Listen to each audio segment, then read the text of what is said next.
Welcome back, everyone, for another deep dive. Today, we're looking into a really fascinating old medical text. It's William Boericke's Homeopathic Materia Medica. Yeah, that's right. And our plan is to really unpack some insights from it, focusing on one, well, pretty unique remedy called Bacillinum Burnett. And this Materia Medica, you should think of it as this massive encyclopedia almost of homeopathic remedies from that time. It really gives you a window into their thinking, their principle. A window, yeah. And the descriptions are incredibly detailed, not just what a remedy is for, but how they saw it affecting, the whole person. Right. I want to pull out the key bits, the surprising facts for you. Okay, so Bacillinum Burnett. Let's start there because the description itself is, well, quite something. It says it's a maceration of a typical tuberculous lung introduced by a Dr. Burnett. Right. That immediately sounds, well, maybe radical compared to how we think now. What does that tell us about their approach then? Well, it points directly to that core homeopathic principle, doesn't it? Like cures like.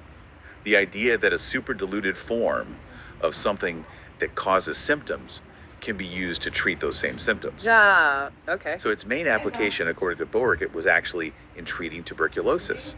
And successfully Treating TB. Yeah, and they get specific. It notes good effects on the patient's sputum. It became decreased and more aerated and less purulent. Eventually, the patient would be expectorating less. Wow, that's very precise observation. Exactly. It highlights how much they relied on careful, detailed observation of changes. So, okay, TB was the main thing, but it seems like its use wasn't just limited to that. Not at all. The text mentions it having a good influence on many forms of chronic non-tubercular disease, too. Non-tubercular, right. Especially if there was bronchorrhea, that's like excessive mucus from the lungs, and dyspnea, so difficulty breathing. They even call it respiratory pyorrhea. Quite a term. It is. And it gets even more specific. It was seen as particularly good for the lungs of old people. Old people, why specifically? Well, those with chronic catarrhal conditions, inflammation, Yeah.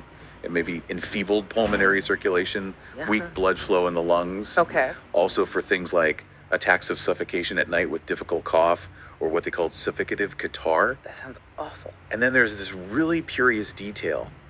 It apparently favors falling off of tartar of teeth. Hard on teeth. That seems so random compared to lung issues. It does, but it really shows the breadth of symptoms that we're tracking, how they tried to capture the whole picture of the remedy's effects. So, beyond the breathing and the teeth, what else did they connect to it? Well, mentally, symptoms like being irritable, depressed, headaches too, a deep in headache, or feeling like a tight hoop around the head. Head who? Okay. And skin stuff pops up too. And it's like ringworm and even eczema of eyelids. Eyelids. Interesting. And digestive. Yes, mentioned as well. Either sudden diarrhea before breakfast or, on the other end, obstinate constipation. It's quite a wide range.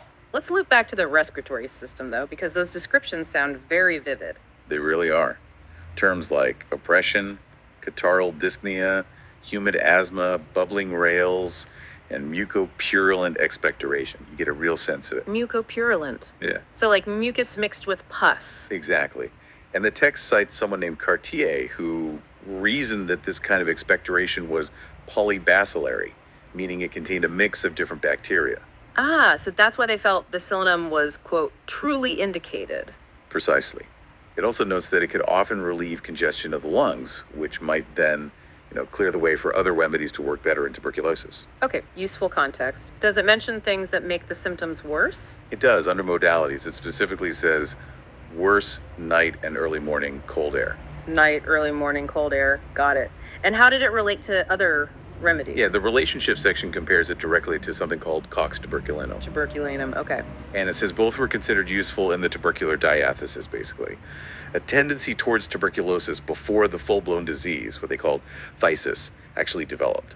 So, like in the very early stages? Yes, especially early stages affecting glands, joints, skin, bones. It suggests a kind of preventative or early intervention thought process. Fascinating. Okay, last crucial piece. The dose. How do they recommend using it? This is really important. The text is very clear. Should not be given below the 30th potency, which is quite diluted in homeopathic terms, and not repeated frequently. Not frequently. How often then? It suggests one dose a week, often sufficient to bring about reaction. And it also stresses that the remedy is rapid in action. Rapid? Yeah, so the implication is if you don't see good results fairly quickly, There is no need of repetition. Don't just keep giving it. Right, okay. That's a very specific approach to dosing. Absolutely. So, summing it up, Bacillinum Burnett, as Boericke describes it, is this incredibly specific remedy profile. All these details, even the tartar thing, they all build this complete picture of how it was understood and used historically in homeopathy.